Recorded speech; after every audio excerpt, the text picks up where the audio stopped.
Hello everyone, my name is Jen and welcome to the Book Refuge and welcome to week 29, 30. I think we're week 29 wrap up, and I feel like my book slump is over. I'm very hopeful that it is. I read 11 books, I almost finished the 12th book, but I didn't end up listening to it on the way home from my trip. So I only got through 11, but I still feel so much better, and I have just been binging a lot of really great books to help myself. There was 3 of them that were rereads, which we'll get into in just a second here, and I definitely think that helped reading very quality books, whereas things just weren't vibing for me the past couple weeks. We know that. We've talked about it. I've beat it to death. But I'm feeling good about it. I also just got back from visiting my friend in Duluth, Minnesota, which is why this is going up a day late. But it was absolutely wonderful. I've been very lucky this summer so far to get to see a lot of people that are very important to me. So it's been great. But before we dive into the books I read, we first have to say a big thank you and welcome to some new channel members and patrons who help make it possible for me to do this full time. I'm so thankful, and to continue to see people sign up to support me this way, whether it's $3 or $50 as it is for some people, I'm so thankful for every little bit, because little bit by little bit, it all adds up to me being able to do this every day, all the time. And that has literally been life-changing. So we have 3 new channel members here. We have Rachel's Book Studio, who is a fated friend, Kara Petey, who is a romantic renegade, and Dina Lake, who is a new fated friend and also is a patron. Dina signed up for both groups right off the bat the other day, and I was so thankful to her. We were talking a little bit on Instagram. I think it was on Instagram, and she was so sweet. Other patrons who've joined, we have the Bryan clan, Brandy Reads. Brandy also has a channel here on YouTube, so you should check her out. Sarah Garrett, and then Steph Loves to Read. And it was really cool because quite a few of these people who've joined, they are people I've interacted with before on my channel, so that just made me feel very loved. So thank you to everybody who's new here. It really means a lot to me that you choose to support my channel. So let's go ahead and get into these books that I read this week. And starting off, I did my reread of A Court of Mist and Fury by Sarah J. Maas. These are my beautiful The Dusty Bookshop covers.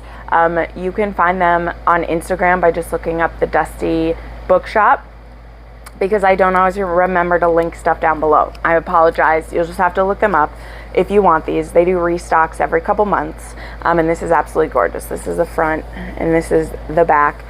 This book is actually one of the first books I ever annotated, and I totally forgot that, but I wrote myself a little note in this book. I don't even know what year this was, but it said, "This will be the first book I annotate." I thought, why not start with one of my favorites?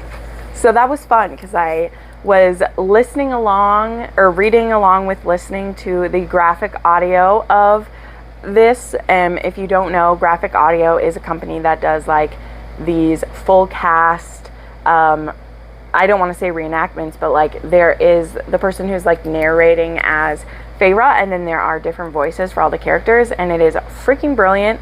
And it's actually a little bit shorter than the normal audiobooks are, because they cut out a lot of like the dialogue tags and like sounds and stuff. So instead of speaking those things, you hear them. It's fantastic. Rhys-Ann in here was amazing. I was rereading this for SJM Along, which is a read-along that I put together back in April of this year, and it will be going until March of next year as we read through all of Sarah J. Maas's books in publication order to see how they connect and to see how her world like is the Maas cinematic universe, as we say, right? And the live show for this one was moved to my channel because Sam reads a little. She is in the process of moving and isn't going to be able to host. And I will say that I wasn't too sad to get to host this because I love this book so much. And this is another one, you know, when we're reading this backlist, where there's going to be so much about this book that connects with the other series that we're reading. And so it was a very fun to try to pay attention to those things. But I love this book. This book is so special to me. I think for quite a few people who are fans of Sarah J. Maas, because definitely you can find people who are haters, for sure. But if people who are fans of hers, I think many people will say that this book is their favorite that she has written. And I am one of those people for sure. I absolutely adore this book. And it was the book that I was treating myself to this book. Like I said, I've been having a book slump and it'd been tough. And I'd been saving this book for when I finished some of my like workbooks I had to do, which are, you know, like my Patreon reads and everything. And so last Sunday, I spent the whole day and I just read this. I read it in like a 10-hour stint between like listening and like reading it, and it was amazing. So I talked way too long about a book that I've read 100 times before, but yeah, this was obviously a 6-star book. And though people will call this spicy as all get out, it really is only like a 2 on my spice scale, because there really only is like, I mean, there's a lot of sex happening during chapter 55 and like 56, but it's not, you know, this isn't fully like adult smut yet, the level that Sarah can get to. And most of that is because, like, you know, Reese and Farah finally get together and then like shit hits the fan. That's how it goes. So, all right, the next book that I finished, this book was on my TBR. I was a really good girl. You'll see I read a lot of books that were on my TBR this month. I read Heart's Ease by Susan Finetti. This is the second book in the North Woman saga. And this book is about Olga and Leif. And this is a Viking historical romance. Okay, so yeah, it takes place way back when. And I read God's Eye earlier this year. And this book, it overlaps quite a bit with God's Eye, because we meet Olga and Leif in that Olga is a slave, because a lot of what happens in this world is different groups of Vikings conquering each other, and then they make slaves of the people that they've conquered. They will rape, they will kill them, they will take their stuff, and sometimes they will keep them as slaves.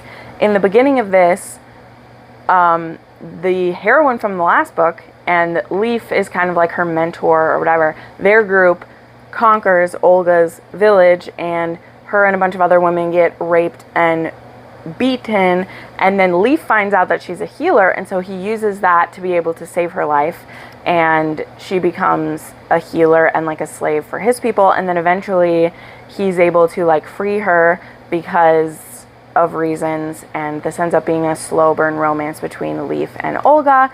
And then there are lots of other Viking things that go down. I don't want to spoil too much with this, because, you know, in terms of like a story, there's not a huge ton of plot going on. A lot of this is all very internal and emotional, and are people dealing with really shitty life, you know. There's very little like happy in this series, but at the same time, it guts me in such a powerful way. Like, the story is so powerful of when you live in such a completely brutal world, any bits of happiness you get to have are just that much more like amplified. So I would hate to say like, oh, I had a great time with this book, because it's not the type of book that you just have a great time with. But when the story was over, I still felt more happy than sad, because of the great tribulation this couple goes through. It makes their happy ever after like that much more elevated, you know? So I still look forward to reading the other 2 books in the North Woman saga. I own them all. These were books that were actually recommended by Pam Godwin, because she really likes this author. And so one of the times that Amazon was doing the whole like, if you spend $20 get a $6 credit, I bought all the books in the series. So I look forward to continuing, because the next one is about a warrior, a shield maiden again. So I gave this book 4 stars, and it was actually where are you? Hold on. Sorry, I have my notes right here and my spreadsheet, and I want to make sure. Okay, and it was a 2.5 on the spice scale. And the triggers for this are rape, slavery, loss of children, death, violence, and there's a lot. So I put I was like, it's a slow build and it's very painful, so that might not be the book for you. But people always want Viking romance wrecks. Like, really, I get asked all the time, and I've read very few, and this series is one of the series that I read. And part of the reason I don't read Viking books is they're usually really sad, y'all. They usually are, because Viking life was harsh and horrible. So if you want it to be a historical romance, there's a lot of dark and horrible that happens. Okay, next, I won't have too much to say because I did a whole live show about this book, and it is on Crystal's Bookish Life, but that is The Lady Chosen by Stephanie Lawrence. This is the first, like, official book in the Bastion Club. Technically, Captain Jack's woman is like a half, like it's a 0.5, but I haven't read that one. This book is about Tristan Wemyss, who's the Earl of Trentham, and then Leonora Carling, who is the neighbor, and there is some nefarious things that have happened around her home. And now that Tristan and the Bastion Club have bought the home next door and are going to be fixing it up for them to like host their like meetings at and everything, he ends up finding out that he is supposed to be married by like July for such and such reason, and instead of like having a wife picked for him, he wants to find one for himself. And he's been kind of watching Leonora next door when she's like been in her garden, and he decides that she'd be a perfect wife for him. I liked some aspects of this book quite a lot, and again, I will try to remember to link the live show or else mention it down below. And I really liked Tristan as a hero, and that once he became like obsessed with Leonora, just like the lengths that he would go to win her over and to please her and to make her his. Like, this hero, he says mine so many times in this book, and I loved that. But the plot, as does sometimes happen with Stephanie Lawrence, just completely takes over, and it becomes a big slog to get through the plot to the romance that you want to see. There were quite a few sexy bits in this. In fact, I think I gave this like, yeah, nope, it's a 3 on my spice scale, so pretty average for historicals. A lot of historicals end up at the 3 area. And I gave this 3.5 stars. There was just it was pretty boring. I ended up skimming quite a bit, and it made me sad because I do love Stephanie Lawrence. She writes very beautifully, but she overwrites. Like, she talks too much, basically, is what I would say. And if I hadn't been reading it for book club, I would have DNF'd. And there was quite a few people in book club who also said that. But I still love Stephanie Lawrence, and I highly recommend some of her other books, like books in the Sister series. But though I want to try a couple other books in the Bastion Club, I don't have super high expectations now after reading that. Alright, next I read Wicked in His Arms by Stacey Reed. I'm trying to read Stacey Reed's backlist. I really love the current work she has coming out, and so I'm trying to read her books that were indie published. This book is book 2 in the Wedded by Scandal series, so it's pretty much all couples who end up getting caught and need to have a marriage of convenience. My throat's getting dry. And this one, our hero, Tobias Walcott, he gets caught in a, like, well, how do we say? Him and Lady Olivia, they end up in a closet together because he thinks his mistress is teasing him and is, like, trying to meet up with him, and he doesn't want to meet up with this mistress anymore, and so he's told her no, and he wants to keep a very proper reputation because his father used to have a bad reputation, so he's trying to fix it, yada, yada, yada, all that stuff. And so his mistress shows up at a house party that he's at, or a ball, and he's like, what are you doing here? I told you I don't want to meet you in public. And she's like, I'm going to be in one of 3 places. Come find me. And so he's trying to find her.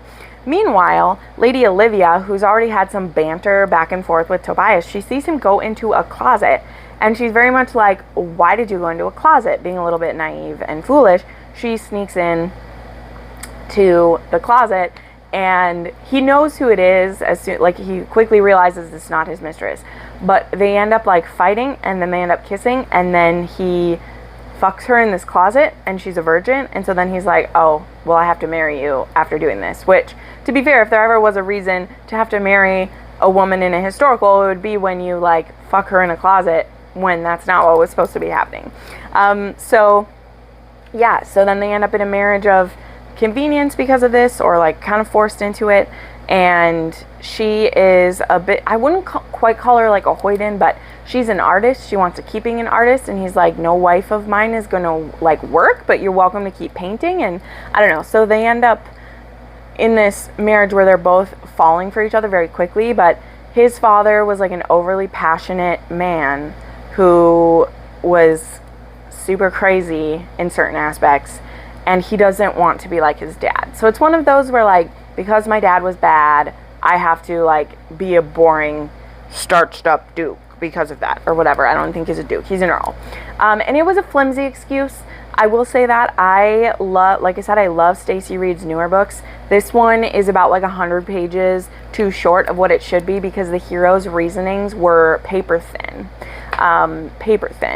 And yeah, but it was still a fun time, because Stacey Reid still writes a very possessive hero. But the thing is he's a possessive hero who then, as soon as any feelings came into it, even though they're married, he's like, I can't have feelings because now I'm going to be a crazy man.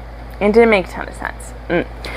There is a trigger warning in this. The heroine has a stepbrother who wants to make her his mistress, and there is some situations of him being like very forward with her. So, as in, he tries to assault her. So know that. All right, next I read a complete little surprise, and it was called Redemption by Kenya Wright. And this is a book, this is a Black woman, Asian man romance that I had found on Audible when Audible had a 2-for-1 sale, and it was one of the books that was part of the sale.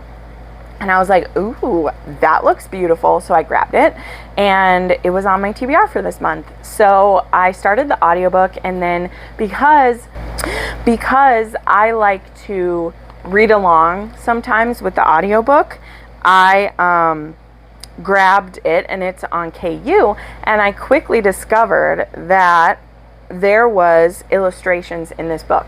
So there are illustrations at the top of each chapter, and then as we get further into the story, there are sexy illustrations in this KU. So just want to tell you, there are literally not safe for work illustrations in this book. And so I am very glad that I got the ebook to read along with this, because it was amazing. So what is this about? This is about Ebony, who is a mother of 3. She has 3 kids, and she's been on the run from her abusive husband for the last 3 years. And he keeps finding them, and then they have to run again. And this time it's winter time, and they make a run for it after he has found them, and he starts to, like, he hits one of the kids, he hits her, he is going to rape her, and she's able to stab him in the dick, and her and the kids get away.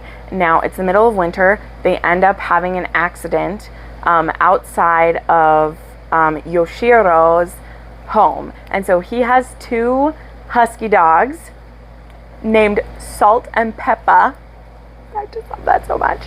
And he is actually an ex-mafia hitman. So yeah, he used to do contracts for the mob, and when he stopped because they were asking him to kill a woman and her children as revenge against someone, he refused, and in turn they sent a hitman to kill his wife and child. And so he has now been a recluse for the last few years, and he has some connections still, but he mostly stays out of it all. And so when this woman and her children end up on his property, and there's a huge storm rolling in, he welcomes them into his home, which of course they're hesitant, but he had walked outside when his dogs were barking, and he brought his shotgun with him. And when they are hesitant to come inside, he gives the gun to Ebony and is like, here, you can hold this on me. Like, I'm not going to hurt you, and if this will help you trust me, come inside. And very quickly he feels very attached to them all, and he actually asks them to become his like tenants, because he has a home, and then he has like a small home behind it, and he offers to give them a place to live. So this book, it takes place over a little bit amount of time. It's still moving pretty quickly, but this actually, like, it's a pretty slow burn for like page count, but actually things are moving kind of quickly with time. And I just absolutely loved this because our hero is a cinnamon roll. He absolutely is. He absolutely is. And him and Ebony really like become friends before anything happens, even though it is kind of a quick friendship because of the scenario. And there is a beautiful scene of revenge against this horrible husband later on that was, I will say, very violent and gory. So just want to put that out there, but it was beautiful. Other trigger warnings obviously are attempted rape, the abusive husband, and violence. I give this 4.5 stars. I wish that it had kind of like wrapped up a little more roundly than it did, but I just love this family so much, and I loved Yoshiro. He was wonderful. And so yeah, I gave this 4.5 stars, and it was a 3.5 on the spice scale, and maybe even higher on the scale if you read the ebook and get to see the little spicy goodness. So know that. Then I read a little quickie called Taking What's Ours by Alexa Riley. So I bought a pack of 3 of her books in the Forced Submission series because one of the books I'm going to be reading for the Romance Takeover Readathon next week.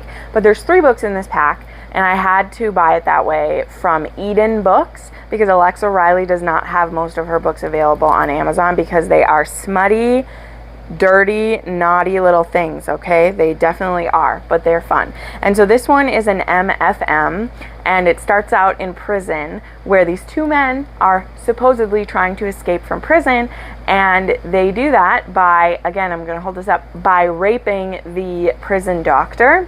And I made quotation marks because this is all like, if you read it, like, it's a CNC situation, so it's a consensual non-consent situation, but it will 100% seem like it is a full-on like rape that's going on.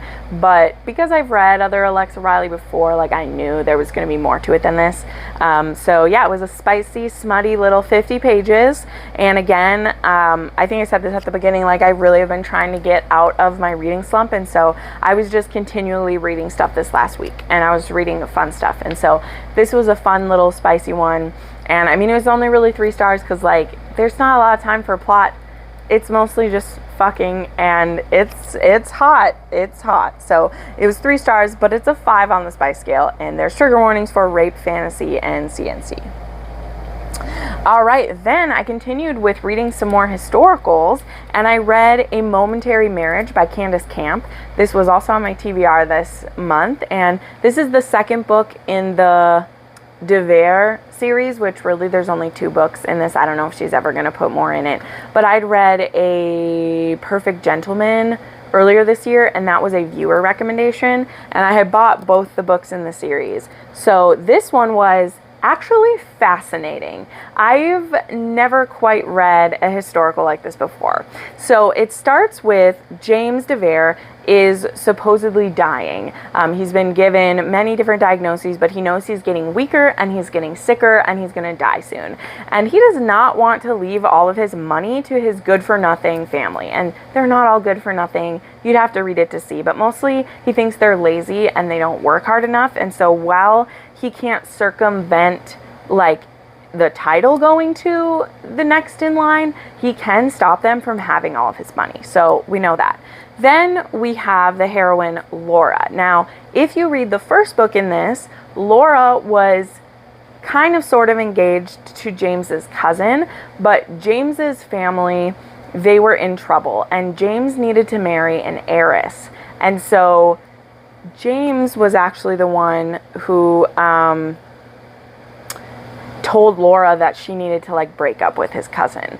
And so Laura has always seen him as this very, like, hardened, like, unkind man because he made her do that. And now it's been like 5 or 7 years since then, I don't know. And Laura's never loved anyone else, but she also isn't in love with Graham anymore either. You know, she's actually kind of friendly now with, well, maybe that happens through this book. I think that happens through this book, but she becomes friendly with Graham's wife, who's an American heiress and stuff, right? That's what happens in the other book, is Graham coming to terms with his marriage with that woman. But anyway, so James, though, he was friends with her father, who is a brilliant physician, and so he decides to go visit him to maybe get, like, a 3rd or 4th opinion on his illness that he has. But it turns out that her father has died recently, and so James is like, oh my word, I didn't hear, I'm so sorry. And he finds out that Laura's father, of course, being very philanthropic, he doesn't have any money left to cover any debts or to keep Laura in any security. So she's basically going to have to sell everything, and even that's not going to cover it all. And there are debtors lurking around looking to, you know, take a bite out of her, sometimes literally. And so James throws out a Hail Mary to Laura. He says, hey, I'm dying. Like, within the next 6 months, I'll be dead. I don't want to leave my money to my family. Marry me. I will leave you my money. Your debts will be taken care of. And then when I'm dead, you can set yourself up comfortably and you can donate everything else to the charities your father loved, to keep yourself in silk and satin if you want to, but whatever. He's like, I want to do that for your father. I want to do that for you. And part of him a little bit, you know, feels guilty that he maybe ruined her happiness when they're younger, even though he would never admit that. Anyway, I'm taking too long. Point being, they get married and they have this banter a little bit, and she's starting to get to know him well, but she can tell he's getting sicker and he's probably not going to last very long. And so she's like, I'm not going to get attached to him because he's going to die. Well, when he goes into a really bad fit, he's almost going into like a coma, she discovers something. And I don't want to spoil this, but it's the thing that's making him sick, she discovers. And it turns out he's being deliberately made sick. And what becomes amazing about this book is that, I mean, spoiler alert, he doesn't die, because that wouldn't be a very romantic romance if he died. But who is trying to kill him and how, and can they find this person, and will that person try again? And now, what do we do when this was just supposed to be a quick marriage, you know, a momentary marriage, and now he's alive and healthy and could live for 30 more years? What do we do? I thought it was amazing. I gave it 4.5 stars. There's a bit of a like slow portion where they're not communicating well enough, but that's okay. So I still gave it 4.5 stars, and it was a 2.5 on the spice scale. Trigger warnings are death of a parent and then like the long-term illness / whatever's happening to him right now. All right, then I have 2 rereads to talk about real quick. I won't get deep in these because I've talked about them a ton, but these were rereads for my patrons. So I reread Heart of Blood and Ashes by Mila Vane. This is like one of my favorite fantasy romances ever. It's a barbarian fantasy romance, so you know, it's kind of historical vibes, but it's also like prehistoric, but also not quite that, because like they're not that base, but there are these different clans of people, and there is like feuding, like, oh god, this book is so hard to explain in a quick little blurb, and I don't have the time to do it today. But the heroine's name is Yvonne. She's been kept captive by her father for years. She's finally found a way to escape. Unfortunately, her means of escape led to the death of Maddox, his parents, and she wants to have a marriage alliance with him to stop her father from being in control of her mother's homeland, because the line is supposed to pass from mother to daughter, but her father fucked that up. And then, but Maddox, he doesn't trust her because supposedly she's the reason that his parents died. And while it is partially true that she's the reason his parents died, there is much more to it than just like, she didn't kill his parents. Like, that's not what happened. There's more to it than that. Anyway, this is a 6-star book for me. I fucking love it. I've talked more in depth about it in other videos. Today is not that day, but I reread this book for one of my patrons and sent it off to her, and I hope that she loves my thoughts, because I had a lot of thoughts. So that's a 6-star read, and it's a 3 on the spice scale. There is trigger warnings for abuse by a parent. There is death, there is assault, there is violence, there are dinosaurs. Like, it's a whole big thing. Then I also reread Gimmie More by Sarah Kate. I've talked about this book endlessly. This is an MMF between a married couple and their best friend, and it's also a road trip. This is the 3rd book in the Salacious Players Club. This is one of my favorite books in June, one of my favorite books of the year. It's fantastic. I loved rereading it, and you know, sharing my thoughts with my patron who picked this book. This is freaking sexy. This is a 6-star book for me, and it is a 4 on the spice scale. Absolutely love it. Then I read an arc of Dreams of the Deadly by Adelaide Forrest. This book comes out on Tuesday the 26th, and you can actually read the prequel novella right now if you'd like to, or if you wait until this comes out on Tuesday, the prequel novella is included in this book. And now I haven't read an Adelaide Forrest in quite a little while here. And this is about a couple that, if you've read her Belladini crime family, you've heard about this couple before.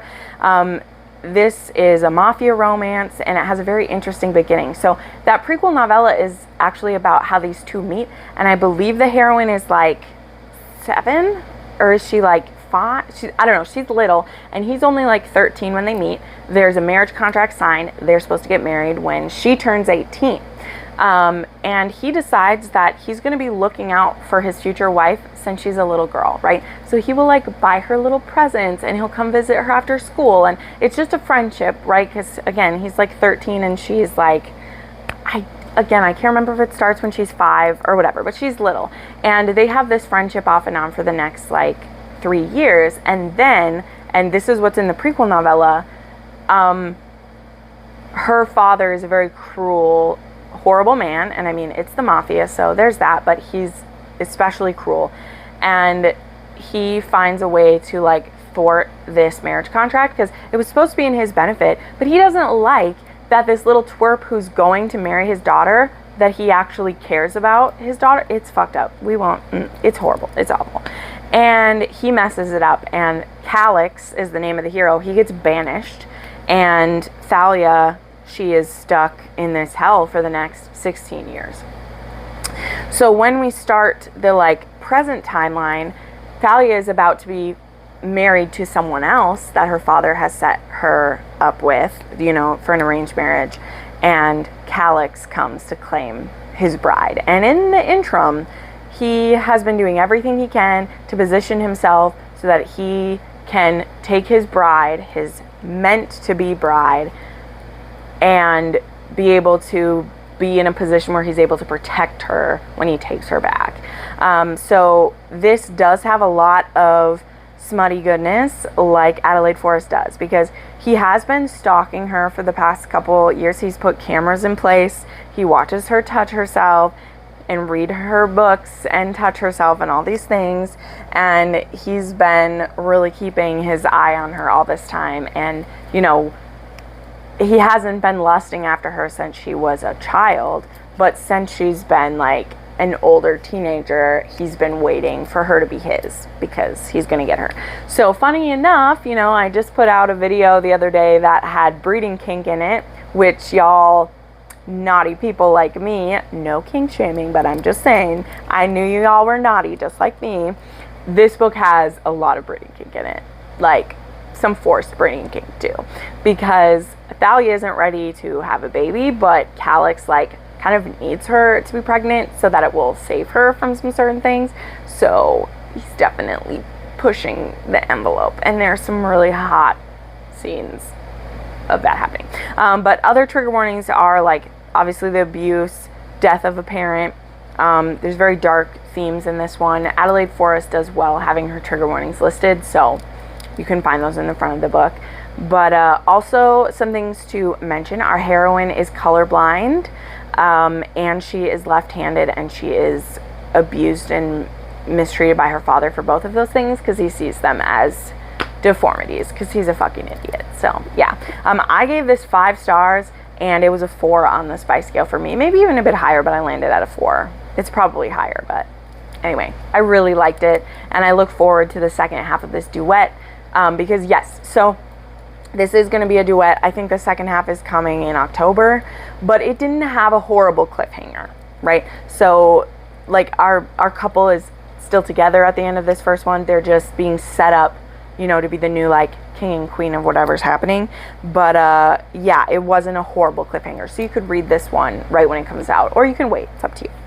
And then the last book that I finished was another book that was on my TBR. Her Protector's Pleasure by Grace Calloway. I'm working my way through the Mayhem and Mayfair books. All of Grace Calloway's books are on Anyplay, so I listened to this book while I was on my way to my friend's house this last weekend. And yeah, this is book 3, and this one is about Lady Marianne Draven, who we've seen in the previous books in this series. And she's notorious for her behavior, but she's been acting that way because it obscures her quest to find her kidnapped daughter. So her dead husband, he knew that this child wasn't his because Marianne was actually pregnant when they got married, and like he knew about this, but he very much used it against her. And when the child was born and it was a girl, he was furious that she didn't even give him an heir, because he supposedly would have treated this child as his heir, but I don't know based on who it was. And so when the child was only a year old, he sold the child. He got rid of her and took her from Marianne. And he threatened Marianne every day that if she didn't do the sexual things that he wanted and or didn't keep him happy, that he would make sure something bad happened to the child. And so he's been dead for a couple years now, and Marianne is doing everything she can to get her baby back. And through that, she runs into Ambrose Kent, who is devoted to his duty, and he gets asked to look into Marianne and find out if she is a part of some like treasonous acts or something like that. And so he doesn't really know what she's looking into or what she's doing, but they end up running into each other. And so yeah, so he's like a made man, and well, not even a made man because he's not rich, he's a common man, and he's a police officer, and she's this wealthy widow who's trying to find her kid. And I have to say, this is my favorite Grace Calloway I've read so far. I gave this 5 stars. I thought the plot was very unique. I also really liked their relationship. It was like a hate to love. There's a lot of like what's it called, rivalry between them, like anger between them, or angst between them. But because what Marianne is trying to do is save her kid, I don't know, it really worked for me, because all the desperate things she would do, and when she wouldn't listen to him when he'd tell her to like stay put, I believed that she would push on to do that because she wants her daughter back so bad. She feels like a failure. She let her husband, get away with this, right? And I believe that she would desperately fight to get her baby back. And so it worked for me. And then, as always, it's nice and sexy because Grace Calloway writes great smut in her books. So yeah, I gave this 5 stars. It was a 3 on the spice scale, and the only trigger warning was like child in danger. But yeah, this is also like the prequel book to Hearts of Iniquity, even though like there's another book in this series still, because Ambrose has 6 half siblings. And like they are the heroes and heroines of the Hearts of Iniquity series. So I'm excited to read those too. So anyway, yeah, I think my slump is over, I hope. And I'm very excited for this last week of June. And next week we'll start the Romance Takeover Readathon. If you don't know about that, make sure you watch my announcement video about it, and maybe you'll want to participate with us. So yeah, and again, thank you to all of my supporters, both my channel members and patrons, for helping me do this. If you're interested in supporting what I do here, if you like my wrap-ups, if you like the 4 to 5 videos I put out every week, you can check out down below how to support me there. Thank you so much for watching, fam, and I'll see you next time. Bye.